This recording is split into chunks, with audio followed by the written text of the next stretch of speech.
persepsi orang tuh kayak berarti tuh kayak enggak, ternyata bener nih gue masih punya anak nah kalau misalnya belum stabil.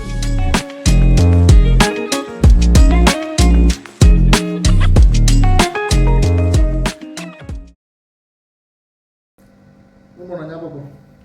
Yang tadi Apa tuh?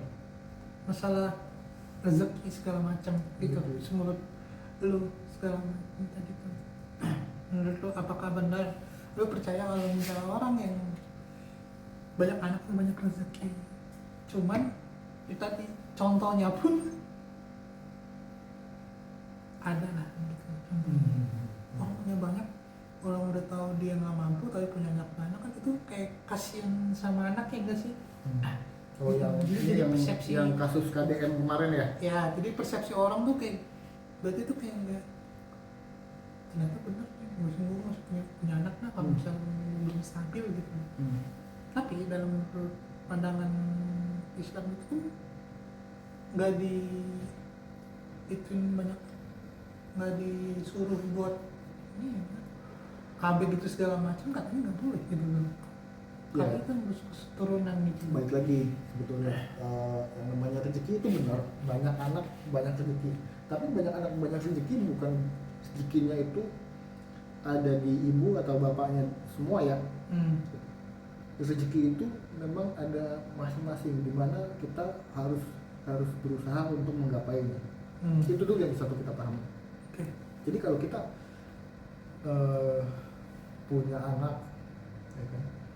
Terus anak ini udah lo urus sampai katakanlah 18 tahun dia lulus SMA, ya kan? Bahkan kalau zaman dulu, bahkan sampai umur 12-15 tahun dia udah dipandang sebagai manusia dewasa, dimana dia udah bisa berburu, udah bisa cari nafkah sendiri, Yeah. ya, gitu. Sehingga bisa membantu keluarga. Berbeda dengan kondisi sekarang. Kalau kondisi sekarang mereka harus cari kerja, ya. Terus dengan kasus KDM yang maksud anak-anaknya masih kecil-kecil, istrinya istrinya doang yang kerja kan. Yeah. Ya. Kasusnya kan seperti itu kan yang pengen ditanya. Sedangkan suaminya, ya kan, ongkang-ongkang kaki di rumah, ya kan. Ini kan sebetulnya ada kesalahan pemahaman dalam agama yang dia anut. Kita nggak menyinggung agamanya ya, kita nggak bakal ngomongin agamanya, cuma artinya pemahaman bapak ini yang tidak bekerja itu salah menurut gua paling gitu. Karena dengan dia tidak bekerja terus istrinya tidak di rumah untuk memberikan pembelajaran kepada anaknya, itu adalah sesuatu yang salah. Karena menurut gua ibu itu adalah guru pertama, dan bapak adalah contoh pertama. Itu adalah dua simbiosis mutualisme yang sangat membentuk anak itu akan menjadi apa di masa depannya nanti. Dia pasti merasakan hal itu tuh. Dimana lo melihat contoh panutan pertama adalah bapak. Ibu lo adalah guru pertama lo. Lo belajar dari mulai merangkak hingga lo bisa berdiri sampai lo bisa bicara dengan baik, ya kan? Karena lo akan lebih berinteraksi dengan ibu lo. Yeah. Terus ibu lo akan ngajak lo ke pasar, bersosialisasi dengan orang banyak. Itu adalah cerminan gimana lo memperlakukan orang. Ketika kita bapak laki-laki kan kita kan sebetulnya lebih cenderung ke kaku ya. Makanya kita kalau tawar-menawar di pasar cenderung gagal. Atau cenderung kita nggak nawar, ya udah beli aja udah, selesai urusan, gitu kan. Berbeda dengan ibu. Makanya ada laki-laki yang bisa nawar, ada yang laki-laki ya yang mungkin lebih dekat dengan bapaknya sehingga dia ya udah kuliah aja, nggak pusing mikirin kayak gitu. Bukannya itu sifat Jadi cewek kalau- semua sama gitu ya?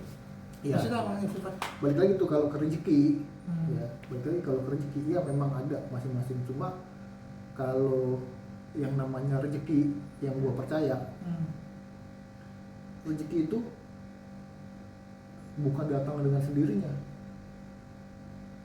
tapi harus dengan usaha. Ibarat gini, kemarin kita sempat ngobrol soal apa namanya, lo berdoa, lo sholat, lo sampai tahajud, kan berbulan-bulan, ya kan? Terus setiap lo sholat fardu, ya kan, lo minta hal yang sama, lo minta misalnya 18 miliar, lo pengen minta jadi kaya, saudara. Dengan kondisi saat ini, ya, dengan kondisi saat ini, lo nggak punya nih penghasilan lain, lo nggak punya dagang, lo nggak nggak punya afiliator, ya kan, lo nggak bikin konten atau apa segala macam lah ya. Lo juga nggak punya toko sembako, lo cuma punya pekerjaan lo yang satu, yang gajinya ya udah segini doang, sama setiap bulannya sampai tahun ke depan gitu. Tiba-tiba doa lo dijabah 18 miliar, dikasih ini duitnya pas dengan nominal yang sama, tapi lo harus kehilangan keluarga lo karena itu adalah ternyata uang asuransi. Mungkin amit-amit jangan sampai terjadi, ya kan, ternyata dari meninggalnya saudara, ya kan? Entah siapa yang lagi naik pesawat atau kecelakaan bagaimana, ternyata garantornya lo dan itu pasti itu kan akan menjadi menyedihkan, dan lo pasti nggak mau tuh terima yang namanya uang rezeki dengan cara yang seperti itu. Dengan menurut gua dengan lo berusaha di hal yang lain, kan misalnya impian lo kan pengen buka sembako, atau lo buka bisnis kecil-kecilan, pulsa, misalnya nih lo jual pulsa, atau lo coba afiliator, bikin konten, atau lo jadi afiliator TikTok apa segala macam. Kalau lu punya usaha-usaha lain yang dibanding pekerjaan, siapa tahu rezeki lu yang lu minta selama ini masukkan di situ, masuknya di situ tuh, kan enak kan, akhirnya bisa dinikmati bersama sama keluarga lu, dibanding tiba-tiba saking mintanya lu 18 miliar tiba-tiba itu kan paling gak enak. Mendingan lo punya usaha banyak, lo udah mengusahakan, semuanya yang ditentukan Allah, ya kan? Lo setiap hari berusaha, mau lo bikin konten tiap hari apa segala macam, tiba-tiba jebol nih satu produk atau satu konten gitu, ya kan, tembus, ya kan, 10 juta views, tembus, ya kan, afiliator lo, ya kan, lo kan gak punya modal ya gitu, lo gak punya modal, dagangannya tembus, ya kan, 1000 piece handphone, ya kan, komisinya 100.000 kali dah tuh 1000, tiba-tiba lo kaya.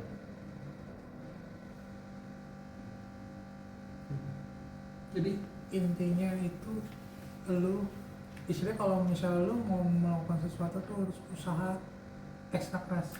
Rezeki itu tidak akan datang kecuali kita berusaha.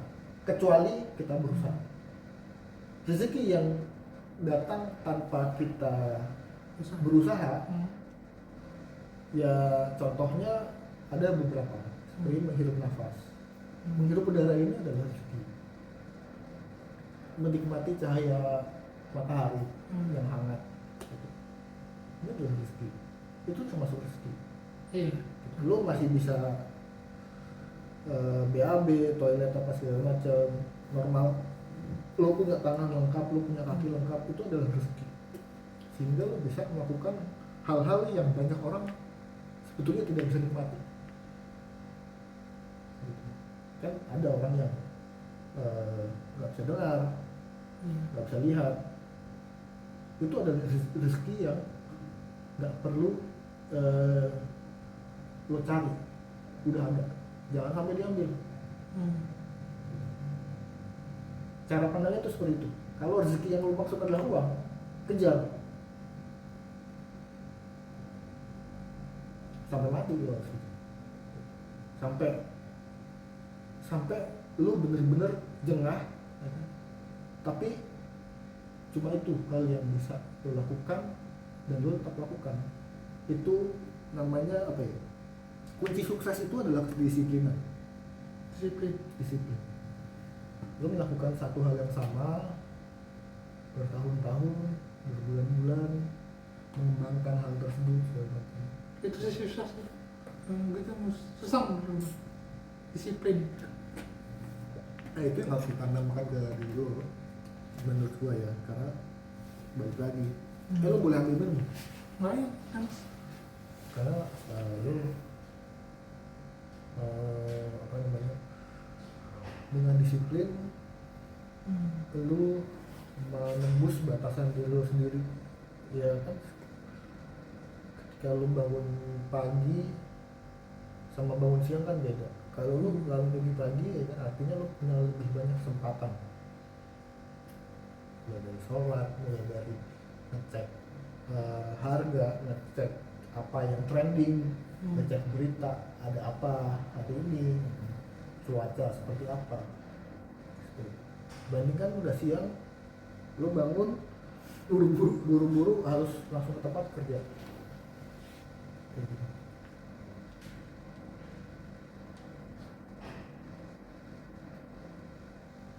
Nah, pandangan lu gimana? Masuk kan nih pandangan gua soal rezeki sama lu? Masuk sih. Ya intinya kalau misalnya lu kayak mau melakukan, misalnya lu minta uang 18 miliar tadi yang lu bilang nih. Dan lu tuh cuma ada pekerjaan satu nih. Untuk mendapatkan itu, lu itu harus kayak nyari pekerjaan sampingan. Pekerjaan sampingan kalau misalnya ini bisa jadi pekerjaan sampingan itu yang bisa buat lu bisa buat lu dapat 18 miliar itu. Iya. Karena nggak mungkin ketika lu di layoff,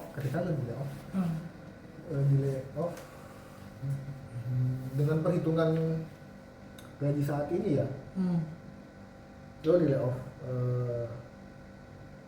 kita omongin aja lah Pak Arif yang udah 20 tahun ke atas. Ini dia nggak bakal dapat 18 miliar secara pesangonnya ketika dia diberhentikan gitu, atau dipensiunkan. Pesangonnya itu nggak bakal. Artinya kan satu-satunya cara Allah udah mau ngasih nih ya kan. Wah ada nih duitnya nih ya kan, dikasih ya kan, tapi harus ada bayarannya nih. Ternyata lo kehilangan sesuatu yang ternyata itu bikin lo sedih, bukan bikin lo bahagia. Awalnya tujuannya adalah lo minta 18 miliar biar lo bisa memperbaiki keadaan ekonomi rumah, bisa memperbaiki keluarga, meningkatkan status dan derajat segala macam kan. Tapi ketika lo kehilangan hal-hal yang lo paling sayangi, itu semua gak berarti. Iya. Sepakat.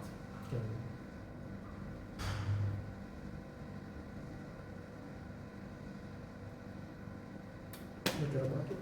Enggak, emang gue sepakat lalu kalau soal itu. Iya gitu. Itu tuh. Oke, itu udah. Oke. Baik lagi ke masalah pertemanan tadi yang bilang.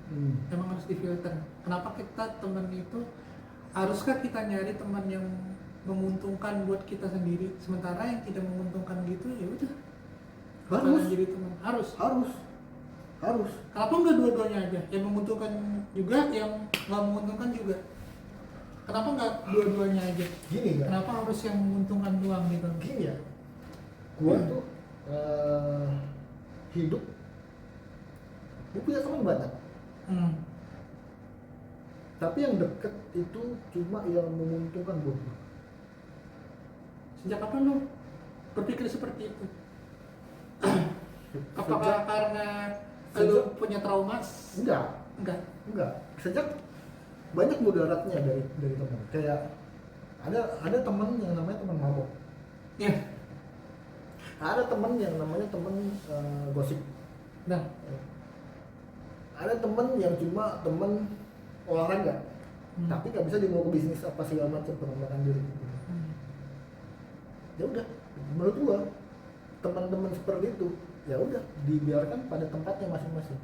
Tapi temen yang gua ibaratnya dekat nih, yang gua ibaratnya wah gua kalau sama si ini ya kan, pemikiran gua jadi lebih maju, lebih matang. Ya kan? Background dia apa? Oh ternyata dia pengusaha. Konsultasi sama dia kayaknya enak. Itu terus. Pasti terus itu. Terus ada teman ya kan, dia secara finansial kuat. Dia bisa ngasih masukan ya kan, segala macam soal finansial, dia bisa ngajarin apa segala macam ya kan. Harusnya mah begini ya kan, lu sisihin aja segini, lu sisihin aja gini. Dapat tuh apa ininya, itu adalah yang manfaat. Itu adalah orang-orang yang dikit gue pengen. Oh gitu, karena banyak yang gue nggak tahu soal finansial. Kita kan seorang diri nih, kita nggak mungkin paham banyak hal dengan dunia yang sangat luas ini gitu.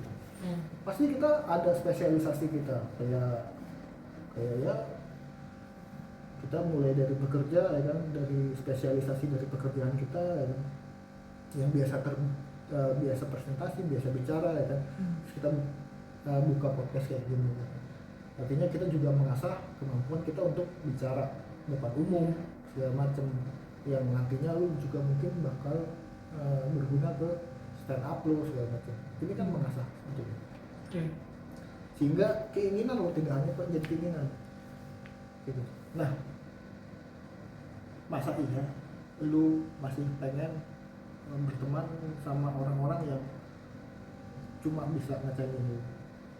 Ketika lu ketemu orang yang cuma bisa ngecengin lu ya gitu, tanpa ngasih manfaat nih, buat gua ceng-cengan mah nggak masalah tuh ya, asal kita masih sama-sama saling menguntungkan. Ibaratnya ketika hari ini lo gua traktir, besok lo yang traktir gua, feedbacknya seperti itu adalah bare minimum, batas minimum.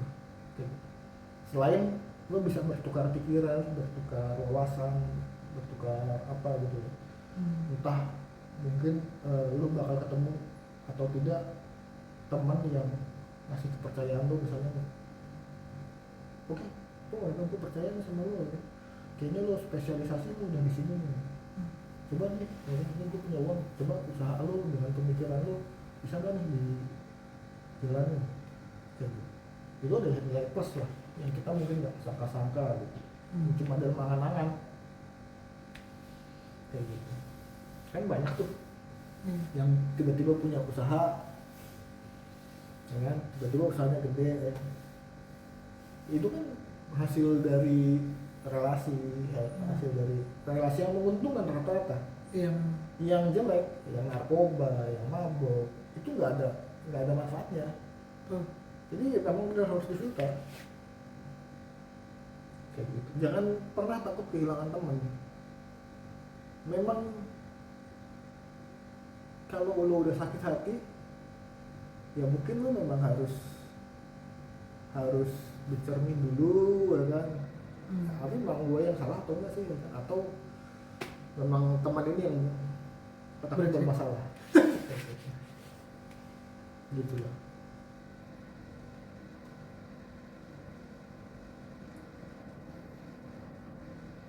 Coba lu tanya apa? Gimana? Menurut lu gimana? Jadi yang lu jalanin ke depannya gimana tuh nanti? Atau lu stick dengan ya udah lu berteman dengan siapa aja?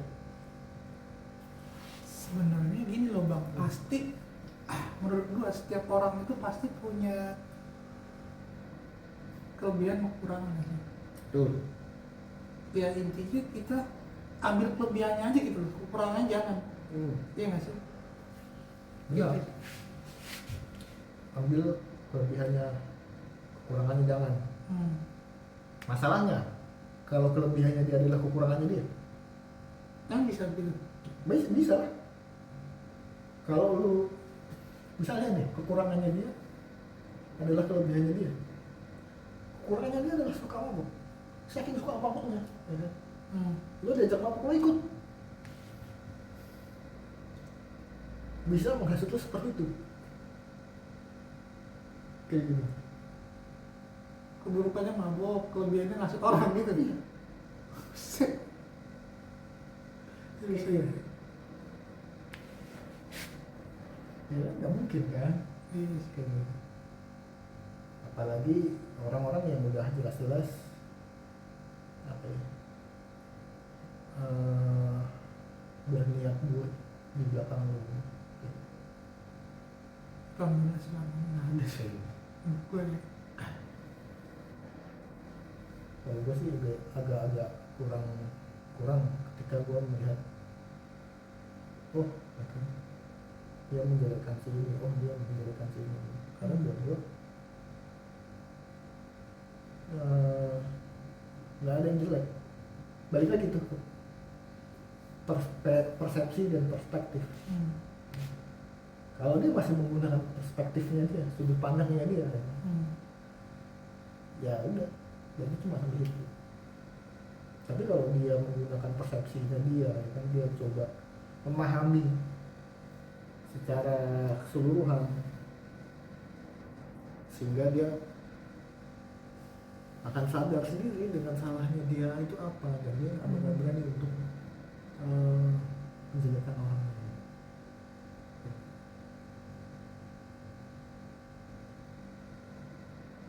Walaupun ya itu kalau udah sampai taraf yang sangat-sangat tidak menjelekkan orang lain tuh kayak jauh banget lah. Kayak mungkin kalau udah setara ustaz. Karena kita juga kan pengen aja gitu nyeletuk gitu kan. pengen, itu pasti pengen. Kayak gitu kan. Kayak gitulah.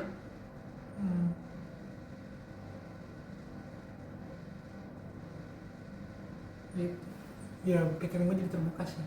Menurut semenjak ini sama lu ya, emang bener teman itu mempengaruhi kehidupan sih. Iyalah. 8 lingkungan. Iya. Ya 80% waktu lu kan hidup dengan teman-teman kantor. Ya kan? 20% sama keluarga. 15% lah sama keluarga, 5% lu ketemu orang di jalan kalau lu bisa ngobrol gitu. Salahnya adalah tidak semua lingkungan di kantor itu baik. Tidak semua memberikan dampak yang baik buat lo gitu. Kadang ya walaupun senormal-normalnya ya cuma ledek-ledekan doang kan, yang lo bisa juga ngeledek dia balik gitu loh. Buat gue itu masih normal. Ya yang jelas harus ada manfaat yang harus lo bisa ambil gitu. Oke, si Dede kelebihannya apa nih? Pak Arif kelebihannya apa nih? Lo harus lihat tuh dari perspektif lo. Si Dede walaupun dia kerja, dia punya usahanya. Pak Arif dia bisa melakukan hal ini. Nah itu tuh lo harus gali tuh, sehingga perspektif awal yang lo lihat tadinya Dede, udah Dede aja. Jadi persepsi yang secara keseluruhan. orangnya begini. Sehingga ketika lo bicara sama dia, lo paham alur bicaranya dia mau bicara apa, mau bicara kemana, segala macam, cara pikirnya gitu. Ya itu sih.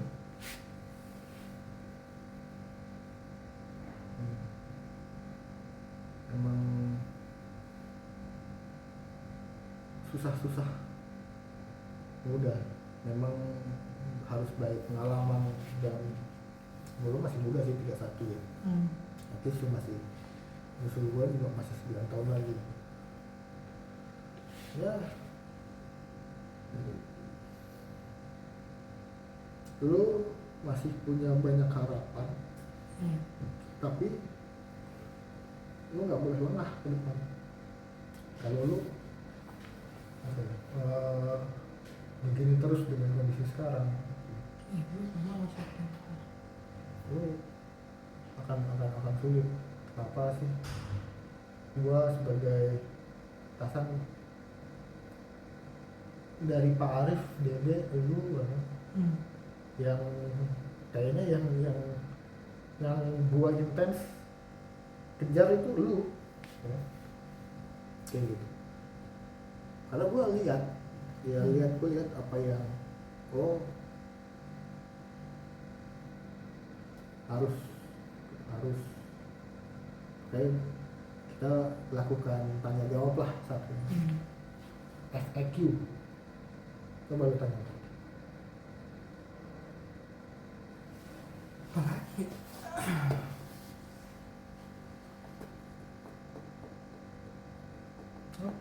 menumbuhkan percaya diri gitu. Nah iya itu, gue tuh coba bang gitu loh. Gue itu dulu itu gue yang bener kata lo tadi kuper kalau pergaulan. Tapi itu maksudnya kepada pergaulan itu kayak temen gue itu aja gitu loh, nggak mau berbaur. Tapi itu gue udah rubah bang.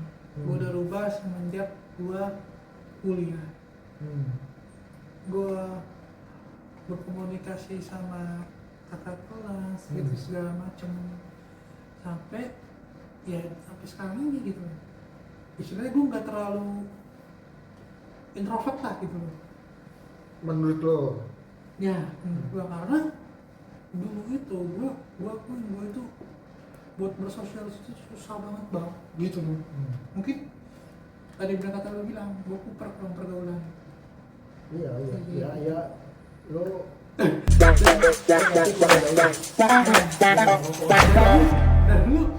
dan lu kenapa berpikir gue itu kuper gitu loh? Dilihat dari mananya gitu, dari sudut pandang mana lu bisa tahu kalau gue itu kuper, dan tebakan lu bener gitu loh. Ya itu kan tadi udah gue jawab ya. Lu kuper ya karena lu cuma punya panutan tuh cuma satu orang. Lu tuh kuper, itu udah kuper gitu. Karena ya balik lagi ke topik ya. Iya. Untuk menaikkan percaya diri, satu. Kira-kira yang menurut lu paling mungkin dilakukan sama lo apa? Maksudnya? Untuk menaikkan percaya diri lu, kira-kira yang paling mungkin dilakukan sama lu dalam waktu dekat biar percaya diri lu masih akan makin naik. Yang gak gue lakuin? Gua akan bertanya dulu nih ke lo nih, ya persepsi lo apa sih yang lo mau lakukan biar lo bisa nambah percaya diri? Gue sih pengennya sering ngomong depan kaca.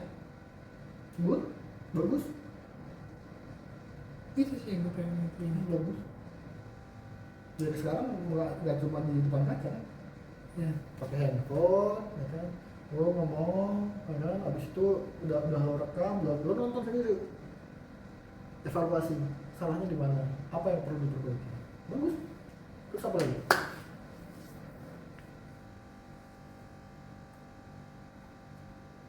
Mungkin kita bisa sharing-sharing sama orang yang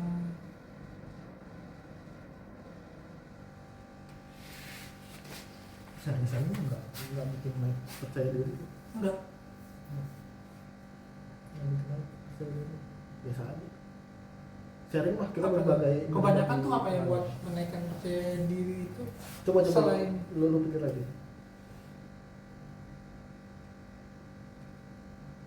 yang pertama berbicara depan kaca, Ya.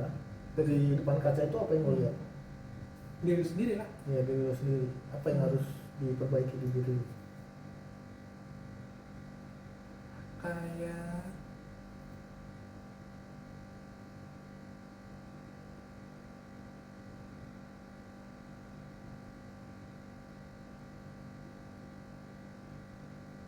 gimana sih?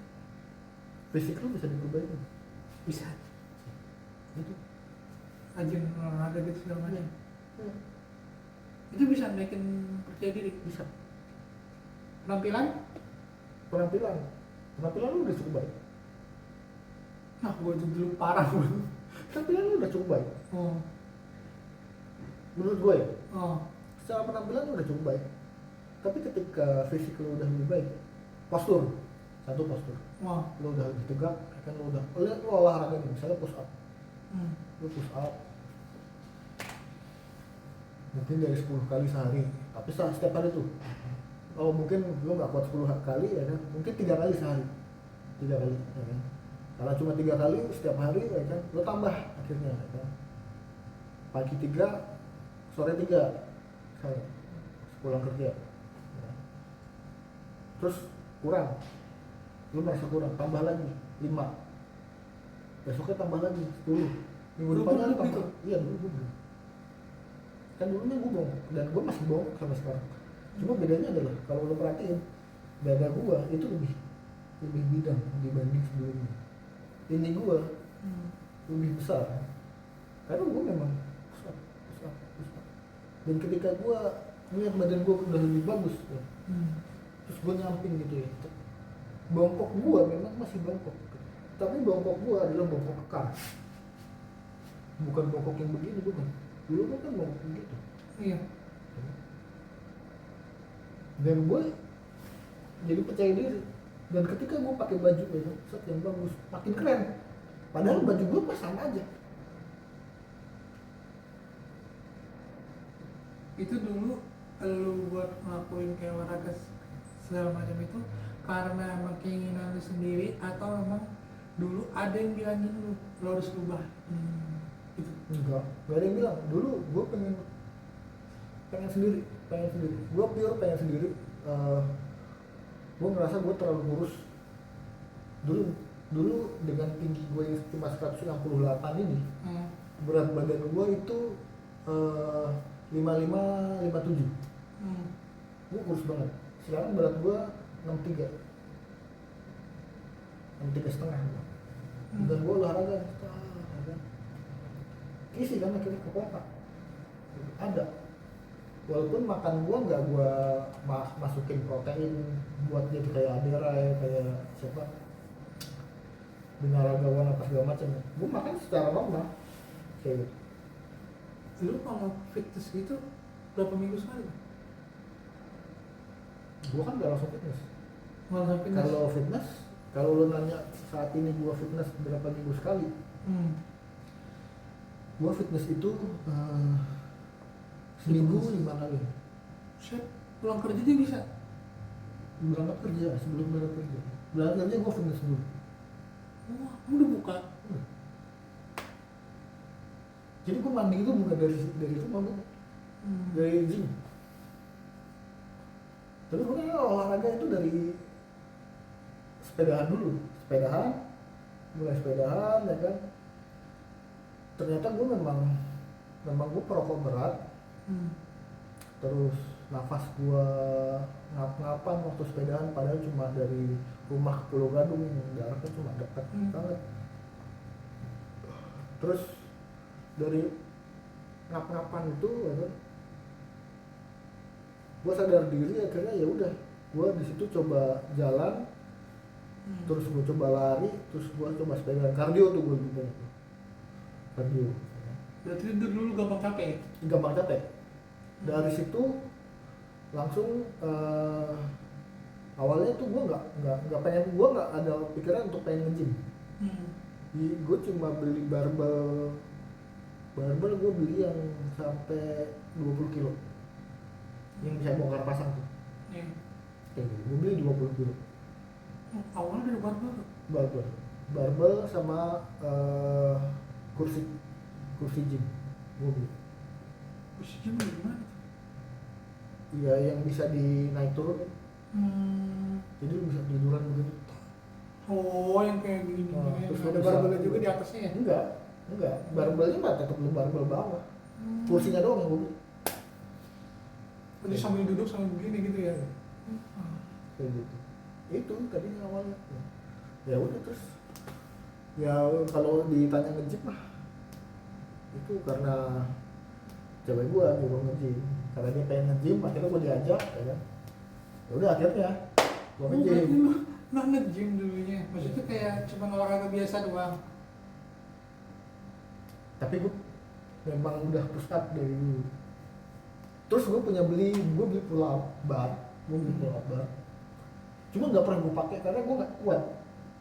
Oh, yang Iya. Padahal gua udah bisa push up itu sekitar 40. Kan gue cuma bisa satu gaya doang tuh dulu tuh, karena gue nggak tahu tuh ada gaya lain waktu push up kan. 40 ya, 40 tiap hari ya kan, naik 50, ada 100 ya kan, tapi kok tetap nggak bisa naiknya ya kan. Ya akhirnya dapat pengetahuan itu di gym, itulah gue diajarin tuh calisthenics ya kan, pull up segala macam ya kan. Ternyata udah bisa sekarang. Dan ya itu gitu, ketika gue ketemu orang-orang di tempat gym ya kan, mereka udah lebih dulu dibandingkan gue nge-gym. Gue ambil ilmunya semuanya. Iya, pintar. Ya gitu. Jadi kan lo pernah bertanya dulu ya kan, di gym banyak umum ya bang, banyak ini ya bang. Nah ya kan, benar. Ya benar. Cuma kan bagaimana kitanya? Iya. Gua tidak menjauhkan, gua ambil ilmunya. Kayak gitu. Iya. Gua ambil ilmunya doang. Toh gua nggak temenan sama Iya. dia gitu. Paham. Cuma ya, mas itu gimana mas caranya mas? Awal mulanya posisi gimana? Kayak gitu. Bertanyanya. Dia lagi pulang. Wah. Dia turun tak, mas keren banget ya. Satu tuh ya kan, mas keren banget ya. Gimana caranya bisa pull up ya kan, soalnya saya ini nggak bisa naik mas ya. Kan dia jelasin tuh, nah lu begini ya. Skapula lu dulu beginiin gitu, sekarang coba tarik, keangkat ternyata skapula namanya ya kan. Ininya tuh dinaikin dulu ya kan, diginiin, tak. Oh begitu, gini doang. Tapi lu tahu nggak penyebab lu seperti kayak mati bokap begitu? Apa waktu kecil lu sering jarang beraktivitas di rumah mulu, tidur mulu segala macam? Itu lu tahu nggak? Nggak, muda gua tuh bahagia. Olahraga gua zaman dulu banyak yang membuat bongkok ya, kayak main skate itu kan orang posisinya posturnya bongkok. Main basket juga seperti itu. Emang iya? Basket itu buat ini bongkok? Iya, enggak, posturnya ketika kita main basket itu memang biasa bongkok. Dan belum lagi ketika sudah bekerja, ya udah lama duduk dan tidak berolahraga kan. Itu bisa, maksudnya nggak perlu olahraga itu bisa menyebabkan orang bongkok? Iya, Berarti sangat. Makanya kalau lu mau tingkatin percaya diri lu, mulai aja dari push up dulu. Lu nggak bisa di bawah. Pakailah meja, pakailah bangku. Hajar aja dulu, walaupun sedikit ya. Kalau memang lu push up lu berdiri nih ke tembok, lu berdiri nih ke tembok, ambil yang banyak. Kan berdiri bisa boleh, di tembok. boleh.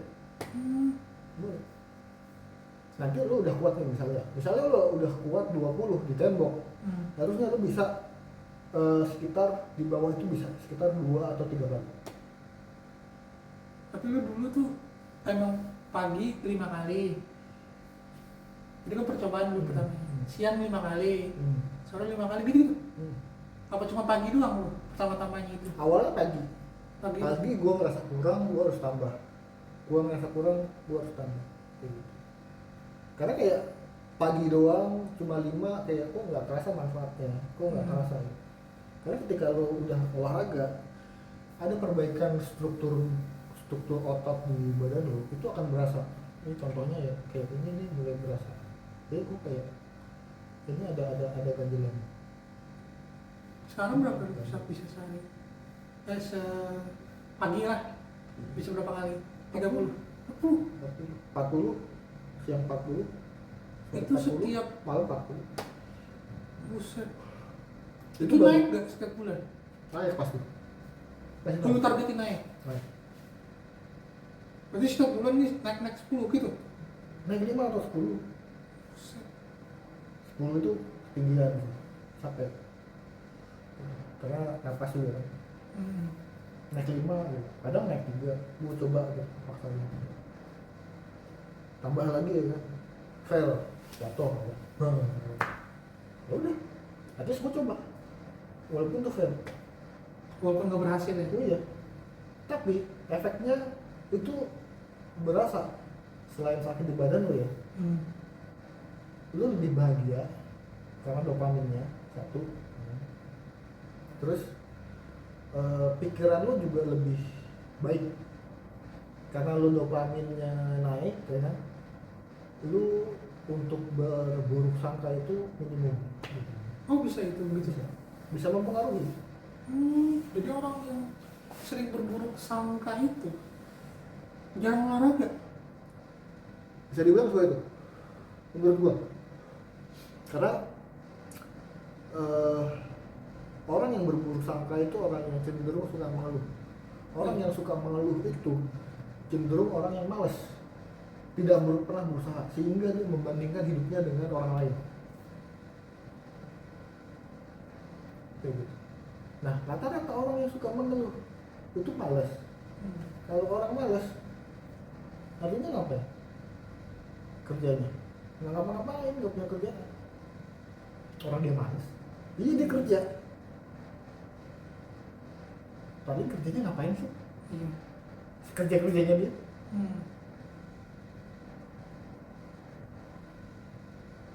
Jadi gitu. Oh, itu bisa mempengaruhi. Bisa. Pikiran negatif itu bisa mempengaruhi ya. Iya. Berarti kalau intinya kalau misalnya kita berpikiran negatif segala macam, obatnya cuma olahraga. Olahraga. Biar apa? Satu, stres lo rilis melalui otot, lo choose your pain. Oh, bisa nilai stres juga. Lo mau stres lo ada di kepala atau di seluruh badan lo. Dan apa namanya? Otomatis lo juga akan jadi lebih bahagia karena dopaminnya itu lo dapat dari olahraga, sehingga lo nggak memikirkan hal-hal yang buruk dan lo bisa fokus menemukan solusi akan apa masalah lo yang lo hadapi saat ini. Kalau lo butuh ketegasan, lo butuh jadi orang yang tegas, pasti bisa, karena lo udah ada solusinya begini. Berarti ini kalau misalnya kita lagi banyak pikiran segala macam, olahraga bisa ya? Olahraga. Itu baru tahu gue. Olahraga. Itu justru obat stres paling manjur ya. Walaupun nggak manjur-manjur banget sebetulnya. Iya, cuma lo ngilangin bisa sementara doang gitu. Enggak ngilangin sementara. Cuma lo bisa berpikir lebih jernih. Jadi lo bisa berpikir lebih jernih dan lebih fokus. Kalau bisa, berarti bisa ingin fokus diri kalau olahraga ya? Betul ini. Iya. Jadi kalau misalnya kita kurang fokus tuh berarti kurang olahraga juga bisa jadi. Betul. Karena pikiran lo ngawang-ngawang kemana-mana. Iya. Sedangkan dengan lo berolahraga, lo jadi lebih fokus. Karena lo terbiasa fokus. Saat olahraga kan lo harus fokus. Iya. Ketika lo latihan, lo fokus tuh. Ketika lo ngitung ya kan, 1, 2, 3, 4, 5, 1, salah itu 1, 2, 3, akhirnya kan lu jadi fokus tuh di situ. Iya. 1 lagi ya kan, aduh salah hitung lagi gua, 1, 2, 3, ya kan, ngulang terus, padahal lu udah 80 ya kan. Gitu. Banyak juga berarti itu ada ya. Banyak Manfaatnya ya. banyak. Dan aku baru tahu ternyata percaya diri itu bisa jadi ningkatin itu. Iya, olahraga tuh ningkatin percaya diri, sangat. Coba aja lu tuh. Oh, yang simpel-simpel aja dulu. Lu nggak usah pakai alat apa-apa ya kan, push up aja dulu, nggak usah pakai yang lain, push up aja dulu. Ya kalau lu capek udah tiduran. Kalau nggak kuat, ya udah jangan paksa. Mulai dari berdiri, gue jadi berdiri.